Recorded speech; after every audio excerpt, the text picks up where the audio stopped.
lagi bersama saya Muhammad Farikin dari Guru SMP IT Bina Cirebon. Oke, di pembelajaran kali ini kita akan mencoba tentang membahas yang namanya itu sistem pencernaan pada manusia, sistem pencernaan makanan pada manusia. Namun sebelum kita bahas ke sistem pencernaan makanannya, ke sistem pencernaannya, maka kita akan coba mempelajari dulu yang namanya itu ialah makanan. Oke, makanan ya berarti. Oke, kenapa manusia itu perlu makan? Nah, manusia perlu makan disebabkan karena nanti makanannya itu dia akan dijadikan sebagai sumber energi. Jadi makanan yang dimakan oleh manusia itu nanti dia akan dijadikan sebagai energi. Energi untuk apa? Biasanya itu dia energi untuk pertumbuhan. Selain untuk pertumbuhan, berarti dia juga untuk pembangunan tubuh. Nah, jadi makanan yang kita makan nanti itu untuk pertumbuhan, kemudian juga untuk pembangunan tubuh, kemudian juga untuk memelihara sel-sel rusak.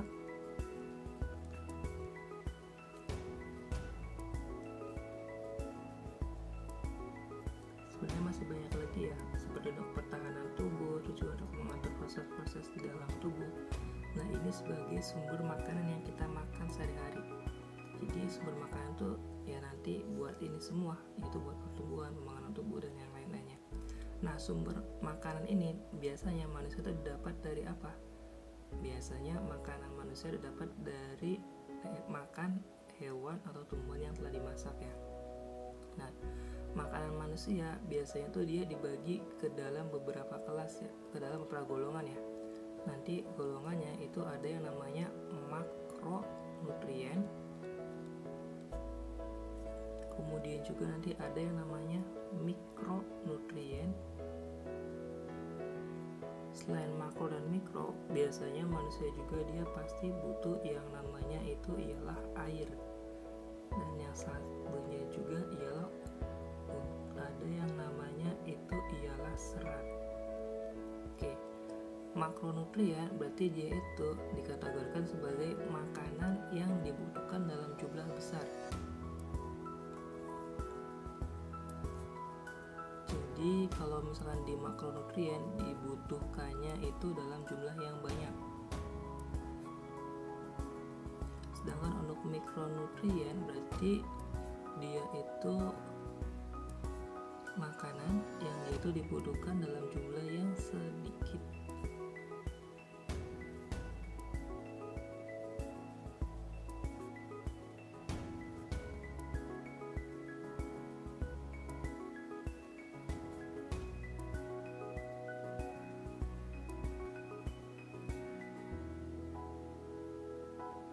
Nah, sedangkan air berarti dia tutupnya air dan serat itu serat itu ya makanan yang dia itu fungsinya itu untuk memperlancar proses metabolismenya. Jadi kalau air itu dia dibutuhkan untuk mengangkut makanannya. Kalau serat itu berarti untuk memperlancar prosesnya. Nah, nanti makronutriennya dia itu dibagi lagi yang akan kita pelajari. Nanti makronutrien itu ada yang namanya karbohidrat, lemak, dan juga ada yang namanya protein. Sedangkan mikronutriennya nanti dia dibagi juga, ada yang namanya vitamin dan ada juga yang namanya itu ialah mineral. Untuk air ya pasti jelas air ya, nanti air. Kalau serat juga ya serat. Nah, kita bahas satu-satu ya untuk yang namanya makronutrien terlebih dahulu. Oke. Sekarang kita belajar ke yang namanya makronutrien. Nah, makronutrien berarti yang pertama kita pelajari ialah ada yang namanya karbohidrat. Apa sih karbohidrat itu? Karbohidrat berarti zat-zat gula ya. Zat-zat gula atau juga zat-zat zat-zat gula yang biasanya itu dia bentuknya itu ialah, kalau di karbohidrat biasanya berbentuknya itu ialah ada yang namanya glukosa, terus juga ada yang sukrosa, ada yang selulosa, dan yang lainnya. Ini karbohidrat tuh banyak banget bentuknya, tapi biasanya kalau di dalam tubuh maka biasanya tuh yang paling terkecilnya tuh ialah glukosa. Nah, nanti karbohidrat sumbernya itu biasanya berasal dari mana? Sumbernya kalau misalkan kita tahu, berarti dia kalau ini udah pasti ya, sumbernya itu biasanya dari yang makanan kayak contohnya padi, kemudian juga ada gandum, ubi, terus tuh singkong dan yang lain-lainnya ya. Pokoknya makanan-makanan berat tuh biasanya dia mengandung ke yang namanya karbohidrat. Terus karbohidrat berarti dia tuh fungsinya buat apa? Karbohidrat berarti dia tuh fungsi utamanya ialah sebagai sumber energi. Energi ke siapa? Biasanya sumber energi untuk otak, terus untuk saraf, terus juga untuk mata. Biasanya dia dapatkannya dari karbohidrat ini. Selain sebagai sumber energi, karbohidrat juga berfungsi sebagai apa? Selain sebagai energi, karbohidrat itu berfungsi sebagai bukan pembangun ya, tapi dia itu sebagai pembentuk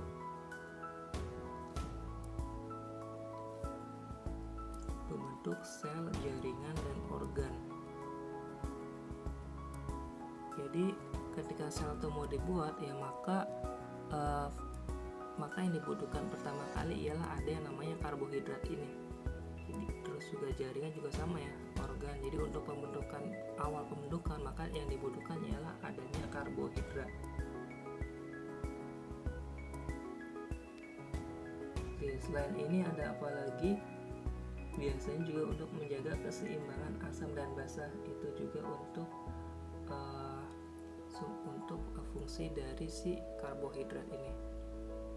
Nanti karbohidrat di dalam tubuh itu biasanya bentuknya itu sukrosa. Nanti sukrosanya dalam tubuh dipecah menjadi glukosa. Biasanya dipecahnya ada di dalam mulut, kemudian juga ada di dalam lambung. Ini yang tentang karbohidrat. Nah, selain karbohidrat di makronutrien ini kita akan belajar tentang apa? Yang kedua itu ada yang namanya protein. Protein secara umum itu dia dibagi menjadi dua ya. Jadi kalau protein dibagi dua, satu ada yang protein hewani, dan dua itu ada yang namanya protein nabati. Kalau protein hewani berarti dia itu protein yang berasal dari hewan.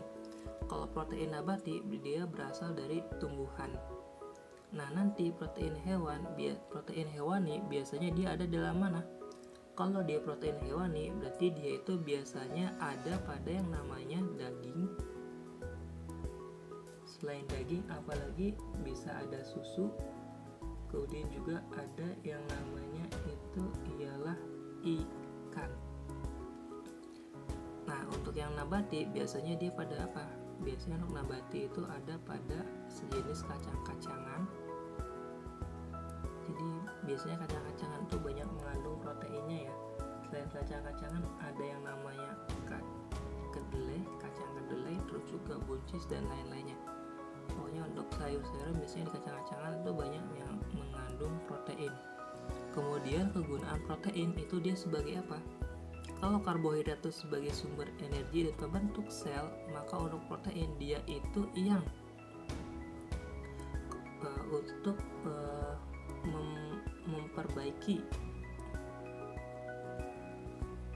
untuk memperbaiki sel dan jaringan atau organ yang rusak. Jadi kalau ada organ atau sel yang rusak, maka dia diperbaikinya itu oleh protein. Kalau karbohidrat itu membentuk, maka protein dia menjaga dan memperbaikinya. Ini salah satu fungsi dari protein. Nah, selain itu, dia itu untuk apa protein fungsinya? Selain untuk memperbaiki sel jaringan, dia itu untuk membentuk substansi yang penting. Membentuk substansi itu banyak ya. Nah, substansi yang pentingnya itu apa? Misalkan di sini tuh ada yang namanya itu kromosom. Selain kromosom ada yang namanya hormon. Nah, ini kromosom, hormon, terus juga enzim ini dibentuknya oleh yang namanya protein. Jadi substansi penting itu dibentuk protein. Selain yang kedua ini ada juga dia itu mengatur keseimbangan asam dalam tubuh sama kayak karbohidrat. Nah, yang ketiga selain ada karbohidrat protein, itu yang ketiga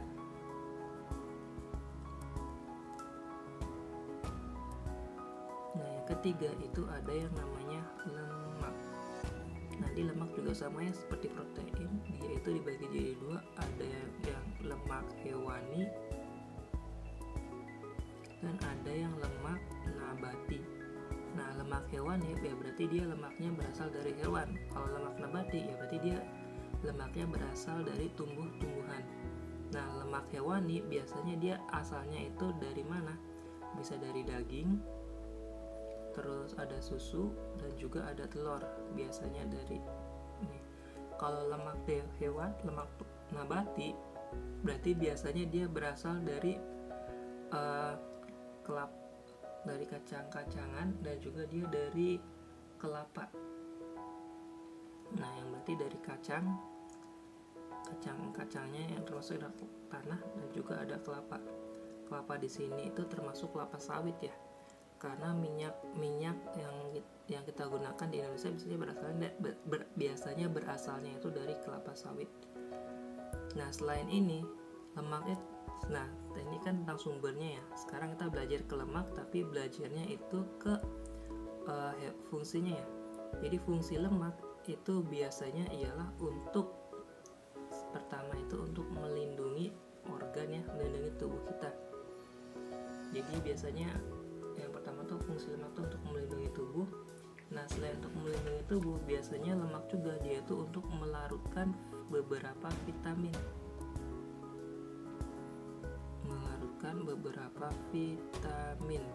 Nanti vitamin yang dilarutkan biasanya ialah ada vitamin A, D, E, dan K. Jadi ADEK, untuk vitamin ADEK. Nah, ini untuk yang fungsi dari lemak. Ingat ya, untuk yang makronutrien itu berarti ada karbohidrat, protein, dan lemak. Fungsinya udah ada di sini. Nah, selain makronutrien, maka kita juga akan mencoba membahas yang namanya itu ialah mikronutrien.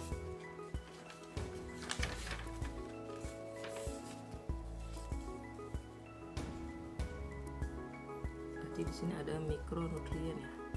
Kalau mikronutrien berarti yang kita bahas di sini ada yang namanya itu ialah yang pertama itu ada yang namanya itu vitamin, dan yang kedua itu ada yang namanya mineral. Kalau vitamin maka dia itu sejenis zat-zat organik yang dia itu dibutuhkan oleh tubuh kita untuk mengatur pertumbuhan dan kesehatan. Tapi yang jelas vitamin itu biasanya dia tuh berupa bahan organik ya. Jadi bahan organik yang dibutuhkan oleh tubuh.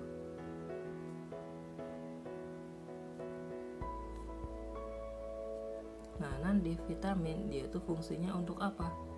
Biasanya vitamin dia tuh fungsinya untuk mengatur organ-organ tubuh. Jadi organ-organ tubuh yang mengaturnya itu ya vitamin. Selain untuk mengatur organ-organ tubuh, biasanya vitamin juga dia itu berfungsi untuk melindunginya. Jadi fungsi vitamin ada dua, ada mengatur organ-organnya sekaligus melindungi organ-organnya. Nanti vitamin ini biasanya dia tuh dibaginya menjadi dua. Ada yang vitamin larut dalam air, vitamin yang larut dalam air. Nanti dia itu contohnya vitamin B dan C, dan juga vitamin yang tidak larut dalam air atau dia itu larutnya dalam lemak. Contohnya yang tadi ya berarti ada vitamin A, D, E, dan K. Nanti vitamin itu banyak banget ya jenisnya ya, dan makanan yang manfaatan tuh banyak banget jenisnya tergantung dari vitaminnya. Misalkan vitamin B nanti dia tuh adanya pada tumbuh-tumbuhan, misalkan sayuran hijau, terus juga susu, daging. Nah, vitamin B ini banyak jenisnya ya, jadi makanannya tergantung dari jenis-jenis vitaminnya. Nah, untuk C seperti yang kita tahu ya, vitamin C itu biasanya ada pada sayuran, terus juga buah-buahan seperti jeruk, tomat, dan yang lain-lainnya. Kalau untuk vitamin A biasanya itu untuk sayuran wortel, terus juga ada wortel ya, kemudian juga ada telur, hati, dan buah-buahan juga sama ada. Nanti vitamin D itu biasanya pada minyak ikan, susu, atau juga matahari pagi ya. Jadi sinar matahari pagi dia mengandung vitamin D. Dan vitamin E itu biasanya ada pada gandum, kacang, minyak dan tumbuhan. Sedangkan untuk vitamin K biasanya ada pada bayam, daging, dan kangkung. Nah sekarang untuk mineralnya, kalau vitamin dia itu bahan organik, berarti kalau mineral berarti dia itu ialah bahan anorganiknya. Kalau organik berarti dari makanan ya, dari tumbuhan atau dari hewan. Kalau untuk anorganik dia itu mineral ya. Nah bahan anorganik yang dibutuhkan oleh tubuh ini juga sama ya. Nanti mineral itu dia itu fungsinya sama, yaitu untuk sama seperti vitamin, yaitu untuk mengatur organ-organ tubuh. Selain untuk mengatur organ-organ tubuh, dia juga fungsinya untuk melindungi organ-organ tersebut. Nah nanti mineral dia itu dibagi menjadi dua. Ada mineral yang namanya itu ialah ada yang namanya mineral itu ada bagi dua, ada yang namanya mikro elemen, dan ada juga yang namanya makro elemen. Jadi mineral itu mikro elemen berarti mineralnya yang dibutuhkan dalam jumlah sedikit.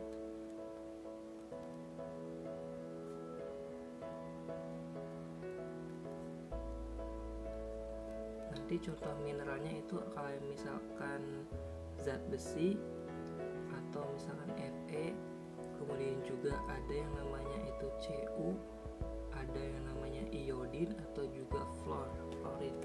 Kalau makroelemen berarti dia itu mineral yang dibutuhkannya itu dalam jumlah yang banyak.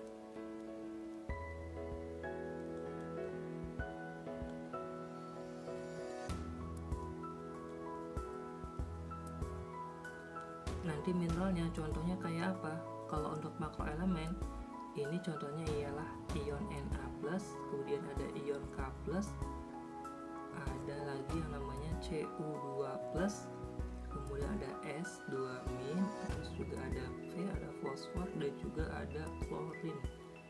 Dan termasuk di sini lah Mg2+ magnesium. Nah, fungsinya itu buat apa? Ya tadi ya, untuk mengatur organ-organ tubuh. Misalkan Na+ itu digunakan untuk memelihara keseimbangan cairan dalam tubuh. Biasanya untuk osmosis atau juga difusi itu dia membutuhkan ion Na.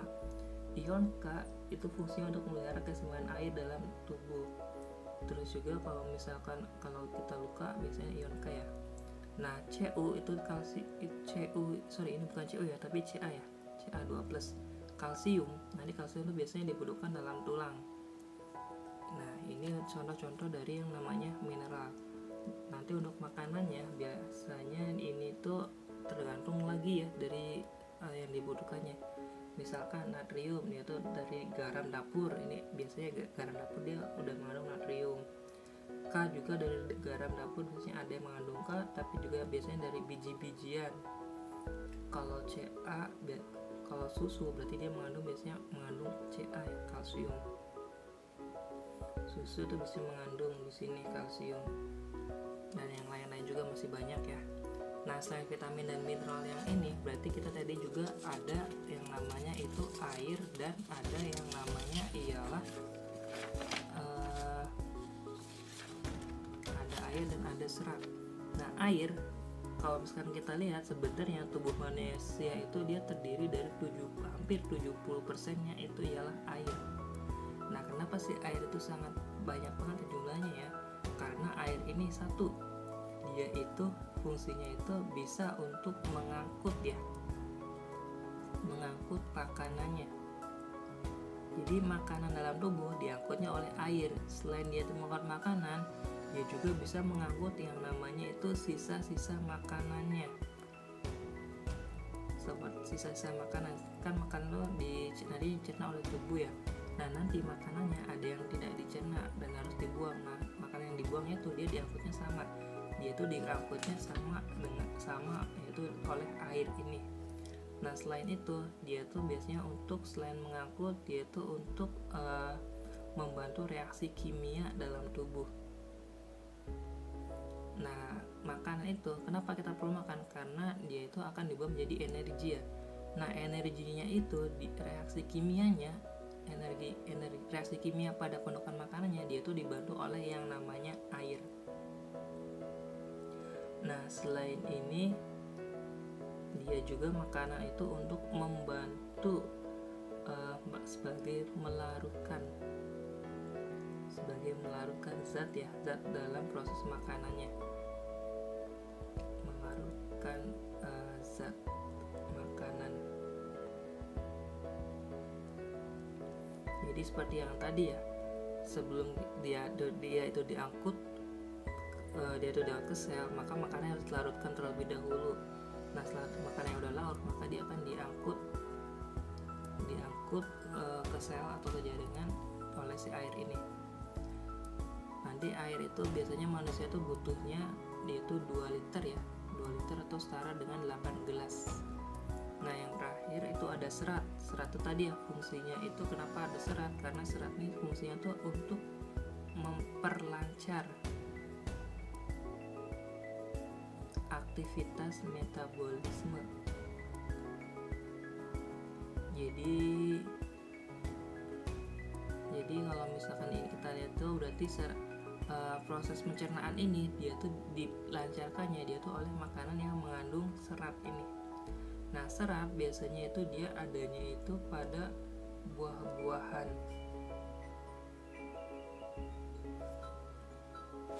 dan pada sayuran misalkan dia itu ada pada bayam, terus juga kangkung dan sawi. Kalau buah-buahan biasa dia ada pada pepaya, terus juga ada pisang, jeruk dan lain-lainnya. Nanti juga di sini ada sebagai kacang-kacangan seperti kacang hijau, kacang tanah dan yang lain-lainnya. Nanti syarat makanan yang baik biasanya itu dia ada 4 ya. Jadi syarat makanan, dia tuh punya syarat. Nanti syaratnya yang pertama itu pasti ada yang namanya bergizi.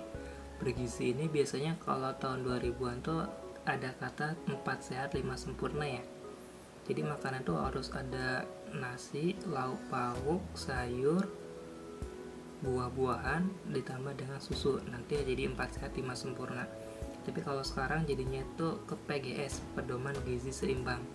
Karena di PGS ini makanan itu dia berbeda-beda ya jumlah yang dibutuhkannya sesuai dengan misalkan dengan usianya, juga terus dengan berat badannya atau juga dengan aktivitasnya. Makanya diganti yang tadinya 4 sehat 5 sempurna jadi pedoman gizi seimbang. Nah untuk yang kedua, selain bergizi maka dia juga perlu yang namanya ialah kalorinya tuh tercukupi. Jadi di sini kedua itu selain bergizi maka dia juga kalorinya harus tercukupi. Apa itu kalori? Berarti jumlah tenaganya ya, jumlah tenaga yang disediakan atau jumlah energinya harus cukup. Nah jumlah energi ini tadi ya bergantung biasanya pada aktivitasnya, selain itu juga kepada berat badan atau juga jenis kelaminnya, itu beda-beda. Nah selain bergizi, kalori tercukupi, dan yang ketiga itu biasanya ialah mudah dicerna. Berarti tadi ya dia harus mengandung serat yang cukup mudah dicerna, dan juga yang keempat yang pasti dia harus higienis atau harus bersih. Nah inilah 4 syarat makanan yang baik. Nah mungkin sekian saja dari saya. Wassalamualaikum warahmatullahi wabarakatuh.